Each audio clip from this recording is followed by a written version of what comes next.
السلام علیکم ورحمۃ اللہ وبرکاتہ۔ کیا حال ہے آپ سب لوگوں کا؟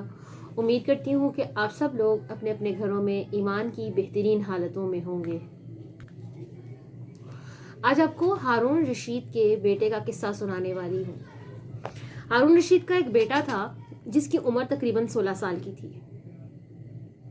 16 سال کی عمر میں وہ بچہ عابدوں اور زاہدوں کی مجلس میں کثرت سے بیٹھا کرتا تھا، اور کیا اکثر وہ قبرستان چلا جاتا اور وہاں جا کر قبروں کو مخاطب کرتا، قبروں سے بات کیا کرتا، کیا کہتا کہ ہم سے پہلے تم لوگ اس دنیا کے مالک تھے اور آج تم لوگ اس دنیا سے رخصت ہو چکے ہو۔ ہمیں نہیں پتا کہ اس دنیا نے تمہیں اس آسائشوں سے، ان تکلیفوں سے نجات دے دی یا تم اچھی جگہ پر پہنچ گئی، ہم نہیں یہ بات جانتے۔ پھر کہتا کہ کاش مجھے یہ خبر ہوتی کہ تم پر کیا گزر رہی ہے اور تم سے کیا کیا سوال و جواب ہو رہے ہیں۔ اور اکثر اوقات وہ ایک شعر پڑھا کرتا کہ مجھے جنازے ہر دن ڈراتے ہیں اور مرنے والوں پر رونے والیوں کی آوازیں مجھے غمگین رکھتی ہیں۔ ایک دن کیا ہوا کہ وہ اپنے باپ کی مجلس میں آیا۔ اس کا باپ جو ہارون رشید وقت کا بادشاہ تھا، اس کے پاس وزراء اور امراء سب جمع تھے، اور کیا تھا کہ اس لڑکے کے بدن پر، کیونکہ وہ عابدوں اور زاہدوں کی مجلس میں کثرت سے بیٹھتا تھا تو دنیا سے بے رغبتی اس بچے کے دل میں پیدا ہو چکی تھی، تو اس کے جسم پر معمولی کپڑا اور سر پر ایک لنگی بندھی ہوئی تھی۔ اراکین سلطنت آپس میں بات کرنے لگے، کہنے لگے کہ اس پاگل لڑکے کی حرکتوں نے امیر المومنین کو دوسرے بادشاہوں کی نگاہوں میں تو ذلیل کر دیا ہے۔ اگر امیر المومنین اس کو تنبیہ کرے ہیں، اس کو نصیحت کرے کہ تو یہ کیا حال بنا کے مجلس میں آ جاتا ہے، تو شاید اس کو کچھ نصیحت حاصل ہو، یہ اپنی حرکت سے باز آ جائے۔ تو امیر المومنین نے جب اس کی یہ بات سنی تو سن کر کہا کہ بیٹا، تو نے مجھے لوگوں کی نگاہوں میں ذلیل کر دیا ہے۔ اس نے یہ بات سن کر اپنے باپ کو تو کوئی جواب نہیں دیا، لیکن ایک پرندہ وہاں پر بیٹھا ہوا تھا۔ اس نے کیا کیا، اس پرندے کو کہا کہ اس ذات کا واسطہ جس نے تجھے پیدا کیا، تو میرے ہاتھ پر آ کر بیٹھ جا۔ وہ پرندہ وہاں سے اڑا اور اڑ کر وہ ہارون رشید کے بیٹے کے ہاتھ پر آ کر بیٹھ گیا۔ پھر اس نے کیا کہا کہ اب تو واپس اپنی جگہ پر چلا جا۔ وہ ہاتھ سے اڑا اور اڑ کر واپس اپنی جگہ پہ جا کے بیٹھ گیا۔ اس کے بعد اس نے عرض کیا کہ ابا جان، اصل میں آپ دنیا سے جو محبت کر رہے ہیں اس نے مجھے رسوا کر رکھا ہے۔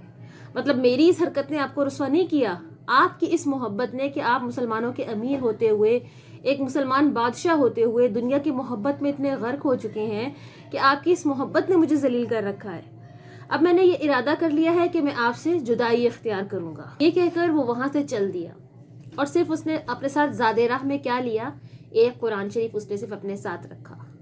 اور جب اس کی ماں نے اسے دیکھا کہ اس کے پاس صرف ایک قرآن شریف ہے اور وہ اپنے لیے ساتھ لے جانے کے لیے کوئی بھی سامان ساتھ لے کے نہیں جا رہا، تو اس کی ماں نے اس کو ایک بہت خوبصورت اور قیمتی انگوٹھی دی، اور اس کو یہ کہا کہ اس کو دے کر یہ کہا کہ احتیاج کے وقت، یعنی آپ کو جب ضرورت ہو تو اس کو بیچ کے اپنے کام میں لے آنا۔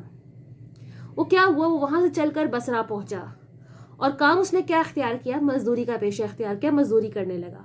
ہفتہ میں صرف ایک دن وہ مزدوری کرتا اور 8 دن تک اس مزدوری کے پیسے وہ خرچ کیا کرتا، اور 8ویں دن پھر یعنی شنبہ کے روز وہ مزدوری کرتا، اور مزدوری میں کیا لیتا، 1 درم اور 1 درم کا چھٹا حصہ، یعنی 1 دانک۔ اس سے کم اور زیادہ نہ لیتا۔ اس نے یہ اپنی مقدار مقرر کر رکھی تھی کہ کوئی اگر اس سے زیادہ بھی دیتا تو اس کو زیادہ کو ایکسیپٹ نہ کرتا، اور وہی مقدار لیتا جو اس نے مقرر کر رکھی تھی۔ تو ابو عامر کیا کہتے ہیں کہ میں نے ایک دفعہ، میرے گھر کی ایک دیوار گر گئی، تو میں نے اس دیوار کی کنسٹرکشن کے لیے کوئی مزدور ہائر کرنا چاہا۔ میں نے سوچا کہ اپنی اس دیوار کو بنواؤں دوبارہ سے، تو میں مزدور کی تلاش میں نکلا۔ تو کسی نے مجھے بتایا کہ یہ شخص جو ہے، یہ جو بچہ ہے، یہ بھی تعمیر کا کام کرتا ہے۔ تو کیا کرنے لگا کہ میں نے دیکھا ایک نہایت خوبصورت لڑکا بیٹھا ہوا ہے، ایک زنبیل اس نے اپنے پاس رکھی ہوئی ہے، اور کیا کر رہا ہے، وہ قرآن شریف دیکھ کر پڑھ رہا ہے، قرآن کی تلاوت کر رہا ہے۔ میں نے اس لڑکے سے پوچھا کہ مزدوری کرو گے؟ تو کہنے لگا کیوں نہیں، مزدوری کے لیے تو آئے ہیں، مزدوری کے لیے تو پیدا ہوئے ہیں، آپ بتائیں آپ نے مجھ سے کیا خدمت لینی ہے؟ میں نے کہا کہ گارے مٹی کی تعمیر کا کام لینا ہے، یعنی کنسٹرکشن کروانی ہے۔ اس نے کہا کہ 1 درم اور 1 مانک مزدوری لوں گا، اور نماز کے اوقات میں کام نہیں کروں گا، مجھے نماز کے لیے جانا ہوگا۔ تو اس نے، ابو عامر کیا کہتے ہیں کہ میں نے اس کی یہ دونوں شرطیں منظور کر لیں، ٹھیک ہے میں آپ کو اتنی مزدوری دوں گا اور نماز کے اوقات میں آپ کو میں چھٹی دے دوں گا۔ تو کیا ہوا کہ پہلے دن انہوں نے کیا دیکھا ابو عامر نے، کہ اس بچے نے 10 مزدوروں کے برابر کام کیا۔ اللہ اکبر، کہ یہ سوچنے والی بات ہے کہ اللہ جل شانہ اپنے خاص بندوں کی کس طریقے سے مدد کرتے ہیں. تو یہ بہت زیادہ امپورٹنٹ نقطہ ہے اس ویڈیو کا. تو ابو عامر نے کیا کیا کہ جب انہوں نے دیکھا کہ اس بچے نے اتنا سارا کام کر لیا مغرب تک، اور انہوں نے کیا کیا کہ اس کو 2 درہم مزدوری دینا چاہیے، لیکن اس نے انکار کر دیا اور اپنی شرط کے موافق 1 درہم اور 1 مانک مزدوری لے کر چلا گیا. ابو عامر کہتے ہیں کہ دوسرے دن میں پھر اس کی تلاش میں نکلا کہ ظاہری بات ہے مجھے تھوڑا سا لالچ آیا کہ اس بچے نے 1 دن میں اتنے سارے مزدوروں کے برابر کام کر دیا، تو میں کیوں نہ دوبارہ دوسرے دن بھی اسی کو ہائر کروں. تو انہوں نے کہا کہ میں نے جب اس کی تلاش کی، تحقیق کی، لیکن وہ مجھے بچہ نہ ملا.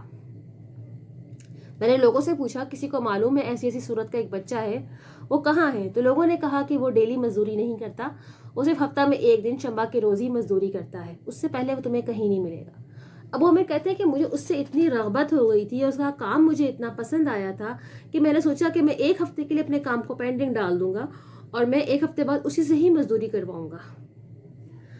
تو کہتے ہیں کہ وہ اگلے ہفتے اسی دن شنبہ کے روز نکلے اس کی تلاش میں. تو انہوں نے پھر دیکھا کہ وہی اپنی مقررہ جگہ کے پر بیٹھا، زنبیل سامنے رکھی اور قرآن شریف کی تلاوت کر رہا ہے. میں نے سلام کیا اور اس سے مزدوری کا پوچھا اور اس نے پہلے کی طرح مجھے وہی 2 شرطیں بتائیں. میں نے مزدوری کہ میں نے ان شرطوں پہ کام کرنا ہے. ابو عامر کہتے ہیں کہ میں نے وہ شرطیں منظور کر لی. تو اس کی دونوں شرطیں میں نے منظور کر لی اور ساتھ وہ آ کے میرے ساتھ کام میں لگ گیا. تو مجھے اس پر حیرت ہو رہی تھی کہ پچھلے شنبہ کو جب وہ لاسٹ ویک آیا تھا اس نے اکیلے کیسے اتنے سارے مزدوروں کا کام کر لیا. تو ایک کیوریوسٹی تھی. تو ابو عامر کہنے لگے میں نے اپنی اس کیوریوسٹی کو دور کرنے کے لیے چھپ کے اس کو دیکھنا شروع کر دیا کہ میں دیکھوں تو صحیح یہ کام کا کون سا میتھڈ اپلائی کرتا ہے جو اتنی سپیڈ میں اتنی تیزی سے یہ کام کر لیتا ہے. تو کیا کرنے لگے، میں نے دیکھا کہ وہ گارا لے کر، مطلب جو اس وقت ان کا سیمنٹ کا جو بھی مکسچر ہوتا تھا وہ لے کر وہ دیوار پر ڈالتا ہے، اور جو پتھر ہیں، مطلب اس ٹائم پہ جو اینٹیں نہیں تھیں، پتھر یوز کیا جاتے تھے کنسٹرکشن کے لیے، تو پتھر خود بخود آپس میں ساتھ جڑتے چلے جاتے ہیں. تو ابو عامر کیا کہتے ہیں کہ مجھے یہ دیکھ کے یقین ہو گیا کہ یہ ضرور اللہ کا کوئی ولی ہے جس کے ساتھ کوئی غیبی مدد اتر رہی ہے، اور اللہ کے اولیاء کے کاموں میں ضرور کوئی نہ کوئی غیبی مدد اترا ہی کرتی ہے. تو ابو عامر کیا کہتے ہیں کہ جب شام ہوئی اور میں نے دیکھا کہ اس کے کام اس نے کتنی نفاست سے اور کتنی سپیڈ میں اس نے کتنے بندوں کے برابر کام کر لیا ہے، تو ابو عامر کیا کہنے لگے میں نے اس کو 3 درہم دینے چاہے، لیکن اس نے وہی اپنی شرط کے موافق جتنے وہ درہم لیتا تھا لے کے چلا گیا. پھر ابو عامر کیا کہتے ہیں کہ میں نے پھر انتظار کیا پورا 1 ہفتہ اس کا کہ وہ اگلے ہفتے کو اسی دن کام کرے گا اور میں اس کو پھر لا کے اپنی مزدوری پر لگواؤں گا، کام کمپلیٹ کرواؤں گا. ابو عامر کہتے ہیں کہ میں سیم ڈے پہ پہنچا اور جب اس کو سرچ کیا تو وہ تھا ہی نہیں. اس جگہ پہ جہاں پر وہ پچھلے 2 ہفتے سے مجھے ملا تھا وہ اس جگہ پہ مجھے نہیں ملا. لوگوں سے معلوم کیا تو پتہ چلا کہ بہت شدید قسم کا بیمار ہے وہ بچہ، اور فلاں جنگل میں اس کا بسیرا ہے، وہ وہاں پر ہے. تو ابو عامر کیا کہتے ہیں کہ میں نے ایک شخص کو کچھ پیسے دے کے راضی کیا کہ مجھے اس کے ٹھکانے تک لے چلو جہاں پر وہ اس وقت ہے، وہ بیماری کی حالت میں، کیا پتہ اس کو کسی چیز کی ضرورت ہو. تو ابو عامر کہتے ہیں کہ جب میں جنگل میں پہنچا تو میں نے دیکھا کہ وہ بے ہوشی کی حالت میں پڑا ہے، اور کیا اس کی کنڈیشن تھی کہ اس نے آدھی اینٹ کا ٹکڑا اپنے سر کے نیچے رکھا ہوا تھا. اللہ اکبر، وقت کے بادشاہ کا بیٹا، امیر المؤمنین کا بیٹا، اور جس کو اللہ پاک نے وہ لیول عطا کیا تھا زہد و تقوی کا کہ اس نے ساری آسائشیں چھوڑ کے اس زندگی کو قبول کیا. ابو عامر کہتے ہیں کہ میں وہاں پہنچا، میں نے اس کو سلام کیا لیکن اس نے میرے سلام کا جواب نہ دیا. جب دوسری مرتبہ سلام کیا تو اس نے آنکھ کھولی اور مجھے پہچان لیا. تو ابو عامر کہتے ہیں کہ میں نے اس کا سر اینٹ پہ سے ہٹا کے جلدی سے اپنی گود میں اس کا سر رکھ لیا. اس نے کیا کیا، اس وقت چند اشعار پڑھے جن کا ترجمہ یہ ہے کہ میرے دوست، دنیا کی نعمتوں سے دھوکہ میں نہ پڑو، عمر ہماری ختم ہوئی جا رہی ہے اور یہ نعمتیں جتنی بھی ہیں یہ سب ختم ہو جائیں گی. جب تو کوئی جنازہ لے کر قبرستان میں جائے تو یہ سوچ لے کہ تیرا بھی ایک دن اسی طرح جنازہ اٹھایا جائے گا. اس کے بعد اس نے کیا کہا کہ اے ابو عامر، جب میری روح نکل جائے تو مجھے رہلا کر میرے انہی کپڑوں میں مجھے دفن کر دینا. اور میرے محبوب، اس نے پھر ابو عامر نے کیا کہا کہ میرے محبوب، اس میں کیا حرج ہے کہ میں تیرے کفن کے لیے نئے کپڑے لے لوں. تو انہوں نے ایک مشہور جملہ جو ابو بکر صدیق رضی اللہ تعالیٰ عنہ کا جملہ ہے، بہت مشہور، کہا کہ یہ نئے کپڑوں کے لیے زندہ لوگ زیادہ مستحق ہیں. وہی جملہ اس کے بیٹے نے کہا، ہارون رشید کے بیٹے نے. پھر کیا ہوا، لڑکے نے کہا کفن تو چاہے نیا ہو چاہے پرانا، بہرحال اس نے بوسیدہ ہو جانا ہے. آدمی کے ساتھ کیا رہتا ہے؟ صرف اس کا عمل آدمی کے ساتھ رہے گا، جو چیز اس کے ساتھ جائے گی صرف اس کا عمل ہوگا۔ پھر کیا کہنے لگا کہ آدمی کے ساتھ صرف اس کے اعمال جاتے ہیں، ٹھیک ہے، جو اس نے نیک اعمال کر رکھے ہوں گے صرف وہی اعمال اس کے ساتھ جائیں گے، ادروائز جو باقی سب چیزیں ہیں وہ سب دنیا میں ہی رہ جانی ہیں۔ تو اور اس کے بعد اس نے ایک وصیت اور بھی کی، اور کیا کہا کہ میری یہ انگوٹھی اور یہ قرآن شریف یہ آپ نے ہارون رشید تک پہنچا دینے ہیں، جو میری قبر کھودے گا اس کو آپ نے میری یہ لنگی اجرتاً دے دینی ہے۔ یہ کہہ کر اس پردیسی لڑکے نے کیا کہا کہ اس ہارون رشید سے آپ نے یہ بھی کہنا ہے جب آپ ان کو میری انگوٹھی اور قرآن شریف دیں گے کہ یہ ایک پردیسی لڑکے کی امانت ہے، اور وہ آپ سے یہ کہہ گیا ہے کہ کہیں ایسا نہ ہو کہ اسی غفلت اور دھوکے کی زندگی میں ہی آپ کو موت آ جائے۔ یہ کہہ کر اس کی روح نکل گئی۔ ابو عامر کہتے ہیں کہ اس وقت مجھے معلوم نہ تھا کہ یہ لڑکا ایک شہزادہ ہے۔ اس کے انتقال کے بعد اس کی وصیت کے موافق میں نے اس کو دفن کیا اور دونوں چیزیں گورکن کو دے دیں، اور قرآن پاک اور انگوٹھی لے کے ابو عامر کہتے ہیں کہ میں بصرہ سے بغداد پہنچا، اور جب قصر شاہی کے قریب پہنچا تو دیکھا کہ بادشاہ کی سواری نکل رہی ہے، تو میں ایک اونچی جگہ پر کھڑا ہو گیا اور میں نے کافی زیادہ ایمفیسائز کیا کہ بادشاہ آپ میری بات سن لیں۔ تو اس وقت بادشاہ نے ان کو دیکھا اور ابو عامر کو اپنے خاص مصاحب کے حوالے کر دیا کہ جب میں وہاں سے واپس آ جاؤں جس کام سے میں جا رہا ہوں تو آپ ابو عامر کو میرے پاس لے کر آ جائیے گا۔ ایک زوردار آواز دے کر کہا کہ اے امیر المومنین، آپ کو حضور اقدس صلی اللہ علیہ وسلم کی قرابت اور رشتہ داری کا واسطہ۔ جب ابو عامر نے امیر المومنین کو روکا تو یہ واسطہ دے کر روکا تھا۔ پھر کیا کہتے ہیں کہ جب وہ واپس آئے امیر المومنین اور انہوں نے ابو عامر کو بلوایا تو ان کو دیکھ کر بادشاہ نے پہچان لیا، اور کیا کہا؟ ابو عامر کہتے ہیں کہ میرے پاس ایک پردیسی لڑکے کی امانت 2 چیزیں ہیں جو میں آپ تک پہنچانے کے لیے آیا ہوں، اور جس نے مجھے یہ وصیت کی تھی کہ میں یہ دونوں چیزیں آپ تک پہنچا دوں۔ بادشاہ نے ان چیزوں کو دیکھا اور دیکھتے ہی اس نے ان دونوں چیزوں کو پہچان لیا، اور اس نے کیا کیا؟ سر جھکا لیا اور اس کی آنکھوں سے آنسو جاری ہو گئے، اور پھر کیا کہا کہ جب میں واپس آ جاؤں گا تو آپ مجھے میرے پاس یہ بات تو آپ کو پہلے بتا چکی ہوں۔ تو اب جب بادشاہ نے ان کو واپس بلوایا، ان کے جب وہ مکان اس جگہ پر پہنچے جہاں پر وہ ابو عامر ٹھہرے ہوئے تھے، اور وہ دربان کے تھرو اس جگہ پر پہنچے جہاں پر بادشاہ کا قیام تھا، تو کہنے لگا، اس دربان نے کیا کہا کہ امیر المومنین ہے اس وقت شدید غم کی کیفیت میں، اگر تم نے 4 باتیں کرنی ہو تو تم اس میں سے صرف 2 باتیں کرنا، ٹھیک ہے، اور اپنے قصے کو مختصر رکھنا کہ ان کو اس وقت شدید جذبہ ہے، شدید غم کی کیفیت میں ہے وہ۔ اس وقت امیر المومنین بالکل تنہا بیٹھے ہوتے، کہتے ہیں ابو عامر جب میں ان کے پاس پہنچا تو مجھے کیا کہنے لگے کہ قریب آ جاؤ، میں قریب جا کر بیٹھ گیا، کہنے لگے تم میرے اس بیٹے کو جانتے ہو؟ تو ابو عامر نے کہا جی میں جانتا ہوں۔ کہنے لگے وہ کیا کام کیا کرتا تھا؟ تو ابو عامر نے کہا کہ وہ گارے مٹی کی مزدوری کا کام کیا کرتا تھا۔ کہنے لگے کہ کیا تم نے خود بھی اس سے کوئی کام کسی اجرت پہ کسی مزدوری پہ کروایا ہے؟ ابو عامر نے کہا جی میں نے بھی ان سے کام کروایا ہے۔ تو بادشاہ وقت کہنے لگا کہ ان کی حضور پاک صلی اللہ علیہ وسلم سے قرابت داری تھی۔ کیسے قرابت داری تھی کہ یہ حضرات جو ہے آپ صلی اللہ علیہ وسلم کے چچا عباس رضی اللہ تعالیٰ عنہ کی اولاد میں سے ہیں۔ تو ابو عامر کہنے لگے کہ امیر المومنین، میں پہلے اس بات سے واقف نہیں تھا کہ وہ ایک شہزادے ہیں اور آپ صلی اللہ علیہ وسلم کے چچا کی اولاد میں سے ہیں، میں اس چیز سے واقف نہیں تھا۔ اگر میں اس چیز سے واقف ہوتا تو میں ان سے کبھی بھی مزدوری کا کام نہ کرواتا، تو میں اس سے عذر خواہ ہوں، یعنی میں آپ سے ایکسکیوز کرتا ہوں، مجھے اس وقت ان کا علم ہی نہیں تھا۔ تو انہوں نے کہنے لگا کہ بادشاہ نے کہا کہ کیا آپ نے ان کو انہی ہاتھوں سے غسل دیا تھا؟ اس نے کہا جی ہاں۔ ابو عامر نے کہا جی ہاں۔ کہنے لگے اپنا ہاتھ لاؤ۔ بادشاہ وقت نے ان کا ہاتھ پکڑ کے اپنے سینے پر رکھ دیا اور چند شعر پڑھے جن کا ترجمہ یہ ہے کہ اے وہ مسافر جس میں میرا دل پگھل رہا ہے، میری آنکھیں اس پر آنسو بہا رہی ہیں، اے وہ شخص جس کا مکان یعنی جس کی قبر جو ہے وہ دور ہے لیکن اس کا غم میرے قریب ہے، بے شک موت ہر اچھے سے اچھے عیش کو ختم کر دیتی ہے، مقدر کر دیتی ہے۔ وہ مسافر ایک چاند کا ٹکڑا تھا، یعنی اس کا چہرہ جو خالص چاندی کی ٹہنی پر تھا، یعنی اس کے بدن پر بس چاند کا ٹکڑا بھی قبر میں پہنچ گیا اور چاندی کی ٹہنی بھی قبر میں پہنچ گئی۔ اس کے بعد ہارون رشید نے بصرہ ان کی قبر پر جانے کا ارادہ کیا۔ ابو عامر کہتے ہیں کہ میں ان کے ساتھ ہی تھا جب وہ قبر پر پہنچے۔ ابو عامر کہتے ہیں کہ اس وقت بادشاہ وقت نے چند شعر پڑھے جن کا ترجمہ یہ تھا کہ اے وہ مسافر جو اپنے سفر سے کبھی نہ لوٹے گا، موت نے کم عمری کے زمانہ میں ہی اس کو جلدی سے اچک لیا، اے میری آنکھوں کی ٹھنڈک تو میرے لیے دل کا چین اور انس تھا، لامبی راتوں میں بھی اور مختصر راتوں میں بھی تو نے موت کا وہ پیالہ پیا ہے جس کو عن قریب تیرا بوڑھا باپ پینے والا ہے، بڑھاپے کی حالت میں پیے گا، بلکہ دنیا کا ہر آدمی اس پیالے کو پیے گا۔ چاہے وہ جنگل کا رہنے والا ہو یا شہر کا رہنے والا ہو، بس سب تعریفیں اسی وحدہ لا شریک لہ کے لیے ہیں، جس کی لکھی ہوئی ہر تقدیر کے یہ کرشمے ہیں۔ ابو عامر کہتے ہیں کہ اس کے بعد جو رات آئی اور جب میں نے اپنے وظائف پورے کیے، اور میں اپنے وظائف پورے کر کے لیٹا ہی تھا کہ مجھے بادشاہ ہارون رشید کے اس بیٹے کی خواب میں زیارت ہوئی۔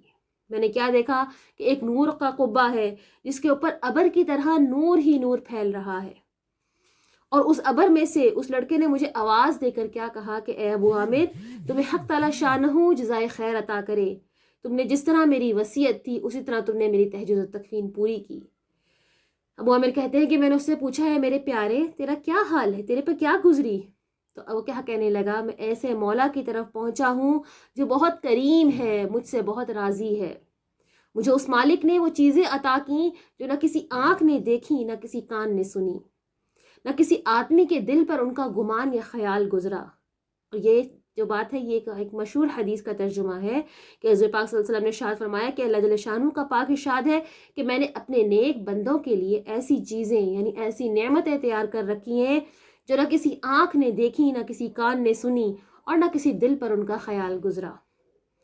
عبداللہ بن مسعود فرماتے ہیں کہ تورات میں لکھا ہے کہ حق تعالی شانہ نے ان لوگوں کے لیے جن کے پہلو رات کو خوابگاہوں سے دور رہتے ہیں، یعنی تہجد گزاروں کے لیے وہ چیزیں تیار کر رکھی ہیں جن کو نہ کسی آنکھ نے دیکھا، نہ کسی کان نے سنا، اور نہ کسی آدمی کے دل پر ان کا خیال گزرا، اور نہ ہی کوئی مقرب فرشتہ ان کے بارے میں جانتا ہے، نہ ہی کوئی نبی اور رسول اس کے بارے میں جانتا ہے۔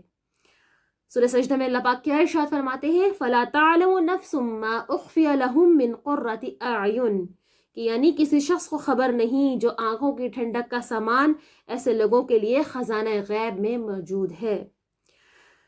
پھر کیا کہتے ہیں، اگین ہم اپنے قصہ کی طرف آتے ہیں۔ اس کے بعد اس لڑکا نے کہا کہ حق تعالی شانہ نے قسم کھا کر فرمایا ہے کہ جو بھی دنیا سے اس طرح نکل آئے گا جس طرح میں نکل آیا ہوں تو اس کے لیے وہی اعزاز و اکرام ہوں گے جو میرے لیے ہیں۔ آج اس فانی دنیا کی لذتوں کی خاطر آج ہم کتنے بڑے اس ثواب کو، کتنی بڑی اس نعمتوں کو ٹھکرا دیتے ہیں، بھول بیٹھتے ہیں۔ لیکن وہ لوگ جو ان چیزوں کو سمجھتے ہیں، جو غیب کی آنکھ سے ان چیزوں کو دیکھتے ہیں، وہ ان نعمتوں کو بھاپ لیتے ہیں اور اس دنیا سے بے رغبتی اختیار کر لیتے ہیں۔ صاحب روز فرماتے ہیں کہ مجھ تک بھی یہ قصہ اسی طرح ہی پہنچا ہے، اور انہوں نے کیا فرمایا، تھوڑی سی انہوں نے ایڈیشن کی کہ اس میں یہ بھی ہے کہ کسی شخص نے ہارون رشید سے اس لڑکے کے متعلق سوال کیا، تھوڑی سی ایڈیشن انہوں نے اور کی ہے اس قصے میں۔ تو انہوں نے کیا بتایا ہارون رشید نے کہ یہ لڑکا میرا سب سے پہلا بیٹا تھا، بہت اچھی اس نے تربیت پائی، قرآن پاک بھی اس کی تعلیم بھی اس نے حاصل کی تھی، باقی جو علوم ہیں حدیث اور فقہ کی تعلیم بھی اس نے اچھے سے دی تھی۔ تو کہتے ہیں کہ جب میں بادشاہ بنا تو یہ مجھے چھوڑ کر چلا گیا، اور میری دنیا سے مطلب جو بادشاہت کے عیش و آرام تھے، جو آسائشیں تھیں، جو کمفرٹیبلز تھے اس کے لیے اس نے ان سب چیزوں سے انکار کر دیا۔ اور کیا کہتا ہے بادشاہ کہ چلتے وقت جب وہ جا رہا تھا تو اس کو میں نے ہی اس کی ماں کو کہا تھا کہ اس کو یہ انگوٹھی دے دو، اور اس انگوٹھی کا جو یاقوت اس کے اندر جڑا ہوا تھا وہ بہت قیمتی تھا، مگر کیا ہوا، اس نے اس یاقوت کو بھی کام میں نہ لایا اور وہ انگوٹھی واپس اپنی موت کے بعد ہارون رشید تک لوٹا دی۔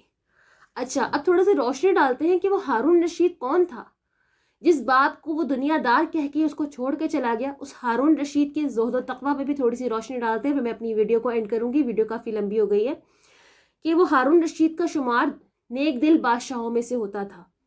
دولت اور ثروت کے ساتھ بعض اوقات لغزشیں تو ہو ہی جاتی ہیں، لیکن دینی کارنامے، ان کی تاریخ کی کتابیں آپ کھولیں گے تو ان کے دینی کارنامے بے شمار ہیں۔ اور اس کے علاوہ کیا تھا، بادشاہت کے زمانے میں بھی جب بادشاہ بن گئے اس وقت بھی 100 رکعت نماز نفل ڈیلی کے پڑھا کرتے تھے، اور یہ معمول کب تک رہا، مرتے دم تک ان کا یہی معمول رہا۔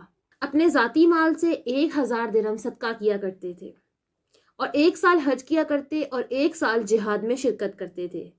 جس سال خود حج کو جاتے اپنے ساتھ 100 علماء کو مع ان کے بیٹوں کو پورے خرچ کے ساتھ حج پر لے کر جاتے، اور جس سال وہ خود حج نہ کرتے 300 آدمیوں کو ان کے پورے خرچ، ساز و سامان، لباس تک کے خرچے کے ساتھ وہ حج پہ بھیجا کرتے تھے، جن کو خرچ بھی بہت وسعت سے دیا جاتا اور لباس بھی ان کو بہت ہی عمدہ دیا جاتا تھا۔ تو سوال کرنے والوں کے لیے بھی اور بغیر سوال کرنے والوں کے لیے بھی ان کی مجلس میں بہت زیادہ اعزاز و اکرام کیا جاتا تھا، کہ کوئی بھی آتا تھا ان کی مجلس میں خالی ہاتھ نہیں جاتا تھا۔ قصے کا اختتام کروں گی اس بات کے ساتھ کہ اس بادشاہ کا بیٹا تھا جس کے جود و سخا کا، جس کی عبادت اور پرہیزگاری کا یہ عالم تھا، جس میں سے آج ہم کوئی ایک شاید کوئی بزرگ بھی ہستی اس ٹائپ کی عبادت نہیں کر سکتے، ہم تو آج بہت گئے گزرے ہیں۔ تو اس کے باوجود ان کے بیٹے نے ان کو دنیا میں مشغول ہونے کی وجہ سے ان کے ساتھ قطع تعلقی کر کے ان کو چھوڑ کے چلا گیا تھا۔ تو قطع تعلقی کی اس میں تو نہیں آئے گا یہ، لیکن یہ کہ ان کی اس دنیا میں رغبت کو دیکھ کے وہ ان کے سے علیحدہ ہو گیا تھا۔ تو اللہ تعالی شانوں سے دعا ہے کہ جو کچھ ہم نے پڑھا، جو کچھ ہم نے سیکھا، جو کچھ ہم نے آج کی بات میں، آج کے قصے میں بیان کیا آپ لوگوں کو، اللہ تعالی شانوں مجھے بھی اور آپ سب سامعین کو بھی عمل کرنے کی توفیق عطا فرمائے۔ انشاءاللہ ملتے ہیں نیکسٹ کسی ویڈیو میں۔ ویڈیو اچھی لگی ہو تو ویڈیو کو لائک ضرور کیجیے گا، چینل کو سبسکرائب کر لیجیے گا، اپنا بہت سارا خیال رکھیے گا اور دعاؤں میں یاد رکھیے گا۔ ملتے ہیں انشاءاللہ نیکسٹ کسی ویڈیو میں۔ اللہ حافظ۔